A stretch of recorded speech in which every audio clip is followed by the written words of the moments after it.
Pension వస్తుందా? Pension లేదు. నిజం చెప్పమ్మా. నాతోడయ్యా నాకు 4 బిడ్డలు, కొడుకులు లేరు, 4 బిడ్డలే. మహిళలకి, మీ ఇంట్లో ఉన్న మహిళలకి 2500 మహాలక్ష్మి పథకం వస్తుందా? జాడ లేదు, పత్తు లేదు కొడుక. అప్లికేషన్ పెట్టుకున్నాను. పెట్టినా అయిపోయింది. ఇప్పుడు 2 సంవత్సరం అయిపోయా, ఇంకింతవరకు జాడ లేదు, పత్తలేదు. అంటే పెట్టుకోకముందే పెట్టుకున్నా అంటున్నావు? ఇక పెట్టినయ్యా, మన పోస్ట్ ఆఫీస్ ఉన్న చూడు, పోస్ట్ ఆఫీసులోనే పెట్టినాం.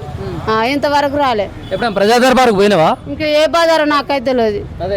అప్లికేషన్ పెట్టుకుంటే ఏమంటారు మరి అధికారులు? వస్తుంది అన్నారు, మళ్ళీ ఏమని అంటారే సైలెంట్ ఉన్నారు. ఉండమ్మా ఉండు, వాళ్ళ బీజులు వాళ్ళనే, మన బాధ మనకేనా.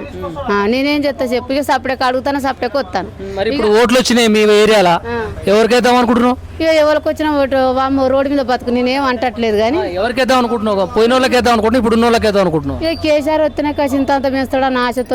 ఇప్పుడు ఈయన వచ్చి 3 సంవత్సరాలు ఇంతవరకు పెంచక బాధ్యత.